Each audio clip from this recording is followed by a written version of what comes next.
अपमान, बेइज्जती क्या कभी हुई है आपकी? कभी ना कभी तो हुई होगी। कभी ना कभी किसी ने कहा ही होगा, ए अलग हट यहाँ से, कौन है बे तू, औकात क्या है तेरी, हिम्मत कैसे हुई तेरी इससे बात करने की, शकल देखिए कभी अपनी, बड़ा आया यहाँ पर बोलने वाला। जब इस तरह से बेइज्जती होती है उस वक्त अपना रिएक्शन क्या होता है? जब भी आपको कोई अपनी औकात याद दिलाता है तो उस वक्त क्या चल रहा होता है? उस वक्त आप कैसे रिएक्ट करते हो? अंदर ही अंदर क्या थॉट्स आते हैं? गुस्सा भी आता होगा, बहुत बुरा भी लगता होगा। पर क्या मैं कहूँ कि बेइज्जती होना भी जरूरी है, मजाक बनना भी जरूरी है, क्योंकि इतिहास गवाह है कि जो इंसान जमीन से उठकर आसमान की ऊंचाई पर पहुंचा है ना, हर किसी का कभी ना कभी तो मजाक जरूर बना है, कभी ना कभी बेइज्जती जरूर हुई और कई बार हुई है। बात है सन 1999 की, जब रतन टाटा ने अपनी पहली कार टाटा इंडिगो लॉन्च की थी और शुरुआती समय में ये बुरी तरह फेल हो गई थी। टाटा ग्रुप के सभी मेंबर की ये सलाह थी कि इसे फोर्ड कंपनी को बेच दिया जाए और इसके लिए टाटा ग्रुप की फोर्ड कंपनी से बात हुई। उनके जो ऑफिसर थे वो भी टाटा कंपनी में आकर दिलचस्पी दिखा रहे थे और उसके बाद रतन टाटा को अमेरिका बुलाया गया और फोर्ड के ऑफिस के सामने रतन टाटा की एक बैठक हुई। उन्होंने वहां पर कहा गया, जब आपको इसके बारे में पता ही नहीं है तो आपने पैसेंजर व्हीकल में कदम ही क्यों रखा? और यही नहीं बल्कि उनसे यह भी कहा गया कि हम टाटा मोटर कंपनी को बिजनेस को खरीद कर हम आप पे एहसान कर रहे हैं और आप इसे हमारा एहसान समझना। रतन टाटा अपने इस अपमान को घूंट कर पी गए। इस घटना ने रतन टाटा को बहुत उदास किया।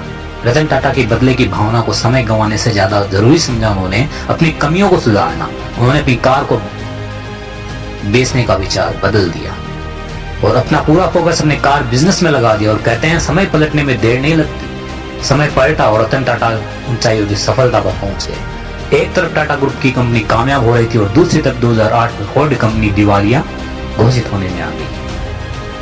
और इस समय रतन टाटा के पास अच्छा मौका था फोर्ड कंपनी को नीचा दिखाने का, लेकिन उन्होंने ऐसा कुछ नहीं किया, जबकि फोर्ड कंपनी की मदद की। और साल 2008 में टाटा मोटर्स कंपनी ने फोर्ड को 2.3 बिलियन से खरीद लिया। टाटा मोटर्स की यह डील उनके लिए जीवनदायी साबित हुई और उस वक्त फोर्ड के करंट चेयरमैन थे। उन्होंने रतन टाटा को धन्यवाद देते हुए कहा, आप JLR को खरीदकर हम पर एक बहुत बड़ा एहसान कर रहे हैं। और यही होती है एक महान इंसान की पहचान। अच्छा तो कोई भी बन सकता है, महान बहुत कम बन पाते हैं।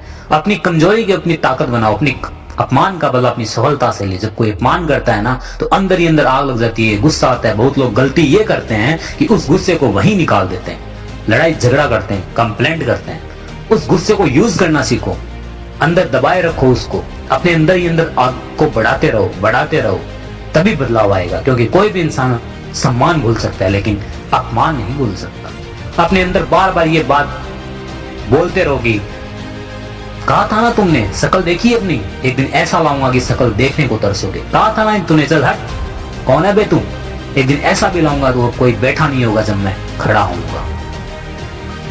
बार बार ये बोलते रहोगी, ठुकराया है जिन्होंने मुझे, मेरा समय देखकर वादा है मेरा, एक दिन ऐसा भी समय लाऊंगा कि मिलना पड़ेगा उन लोगों को मुझसे मेरा समय लेकर।